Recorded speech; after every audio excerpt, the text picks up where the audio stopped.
Dans ce problème type, on veut trouver l'angle de réfraction dans un prisme, puis on sait que chacune des couleurs qui composent la lumière arrive dans ce prisme-là, puis chacune réagit pas de la même façon. La vitesse va pas diminuer de la même façon, parce que ici, pour la couleur bleue, on a notre indice de réfraction dans ce prisme-là qui est à 1,47, puis la lumière rouge à 1,46. Donc, on arrive avec un angle de 40 degrés, ça veut dire que si la lumière elle comprend toutes ces couleurs, et là, on veut savoir le bleu et le rouge, de quelle manière qu'ils vont être réfractés, ça veut dire avec quel angle qu'ils vont sortir dans le prisme, puis par la suite, à quel angle aussi, par la suite, qu'ils vont ressortir à l'autre bout du prisme. Mais ça, c'est pour la partie C, parce que là, il y a la partie A, B, C. En A, on veut trouver l'angle ici, donc l'angle de réflexion, le premier angle quand la lumière va arriver avec la surface ici. Donc, elle va se séparer en couleur bleue et rouge. On veut après savoir ici l'angle avec lequel ça va arriver pour l'autre surface ici. Et là, après, les couleurs vont sortir. Mais bien sûr, ils vont sortir, ils vont pas se retrouver ensemble. Le bleu et le rouge vont être séparés. Puis là, il va falloir aller chercher les angles de sortie ici, qui vont être ici l'angle 3, mais pour chacune des couleurs. Alors, on commence déjà. Ici, étant donné que c'est de la réfraction, on n'oublie pas que notre équation, mais dans ce cas-ci, on travaille avec les angles et les indices de réfraction. Alors, c'est ça ici, l'équation qu'on va utiliser pour résoudre nos problèmes. On part avec ça. Ici, on va y aller pour notre couleur bleue. Donc, on va aller faire le bleu. Pour la couleur bleue, on veut savoir l'angle ici. OK? Alors, N1, ben, ça arrive dans l'air, donc c'est 1,003 comme ça, avec un angle de 40 degrés. N2, pour le bleu, c'est 1,47. Et sin de l'angle qu'on trouve. Bien sûr, finalement, c'est qu'est-ce qu'on cherche? Ben, c'est l'angle. Ça va être, dans le fond, sin moins 1. Mais de quoi? De ça fois ça divisant ça. Donc, 1,0003 fois sin de 40 sur 1,47.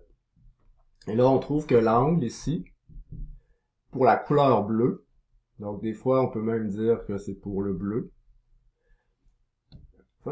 ça va être pour la couleur bleue de 25,9 degrés.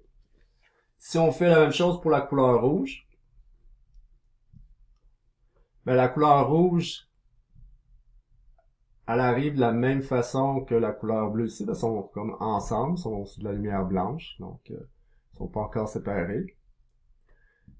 Maintenant, le N2 pour le rouge, c'est 1,46, sin comme ça, de l'angle 2. Donc c'est l'angle ici de réfraction, mais pour la couleur rouge.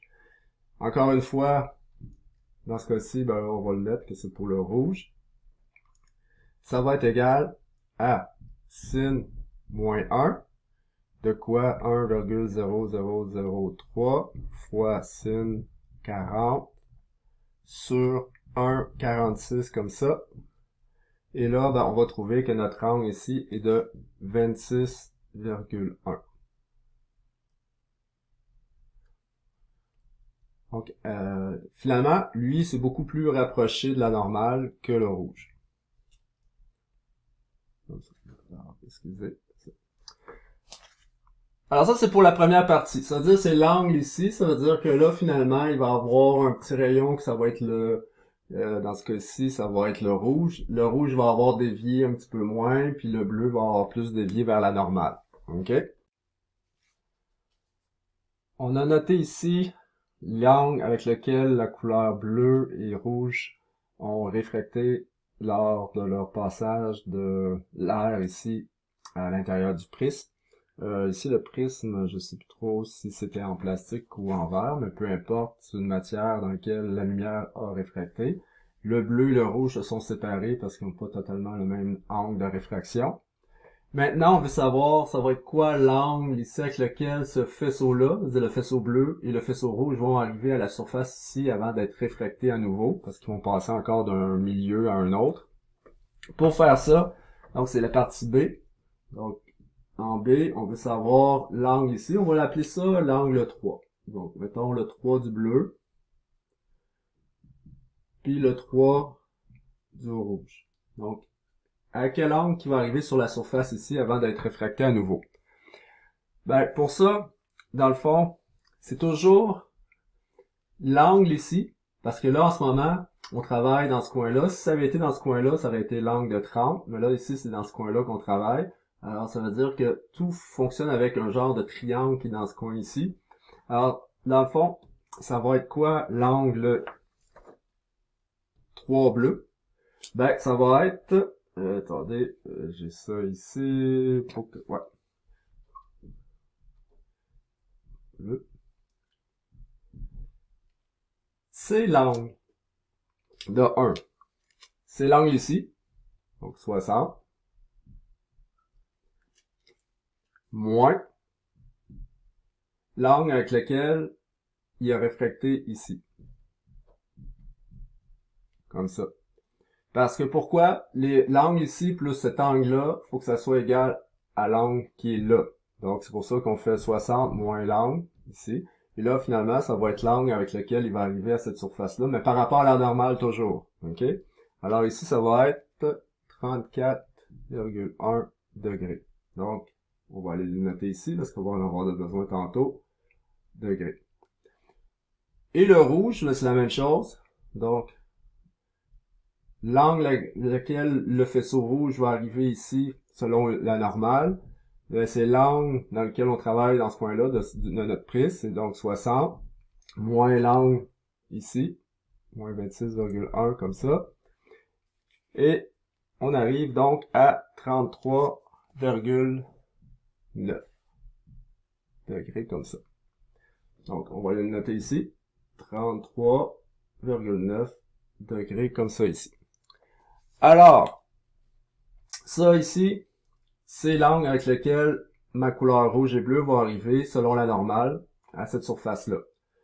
Par la suite, ici, lui, finalement, on va l'appeler 4 parce que, dans le fond, l'angle ici, ça va être l'angle 3. Donc, c'est l'angle avec lequel il arrive là.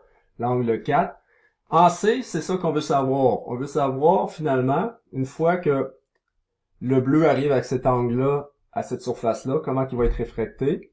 Puis le rouge, lui, arrive à cette surface-là avec un angle comme ça, comment il va être réfracté. Alors, comment il va sortir le long de la surface de ce prisme-là. Donc, la deuxième face. Pour faire ça, ben là, on réutilise ça, parce que là, on passe d'un milieu ici à un autre milieu. Dans ce cas-ci, ben, qu'est-ce qu'on va faire? C'est que là, mon milieu ici à l'intérieur, c'est quoi? Ben, on va y aller avec le bleu. On va commencer avec le bleu. Alors, c'est 1,47. C'est quoi l'angle à l'intérieur de mon bleu? C'est 34,1. C'est égal. Là, je retourne dans l'air. L'air, c'est 1,03. Comme ça. Puis là, ben, qu'est-ce que je cherche? C'est ça ici. Donc, l'angle 4 qui va être sin moins 1 de quoi? 1,47 fois sin de 34,1 sur 1,003 comme ça. Donc, l'angle 4, mais là pour le bleu qui ressort, donc ici, ben ça va être de 55,5 degrés. Alors là, notre bleu va ressortir ici à 55,5 degrés par rapport à la normale de cette surface-là. Et mon rouge, c'est la même chose, là, sauf que là, le rouge, à l'intérieur de cette substance-là, l'indice est de 1,46. Il va arriver à la surface ici avec un angle de 33,9. Il va repasser dans l'air. Là, encore, c'est l'angle 4, mais là, maintenant, c'est l'angle 4 du rouge. Donc, 4 rouge, comme ça. Sin moins 1. De quoi? Ben, de 1,46 fois sin 33,9 sur 1,0003. Et là, on arrive que l'angle ici, avec lequel la couleur rouge va sortir, va être de 54,5 degrés. Donc, si je mettais un écran ici, mais je verrais une bande rouge selon cet angle-là par rapport à la normale ici, puis je verrais du bleu qui serait comme juste un trait à côté avec cet angle-là ici.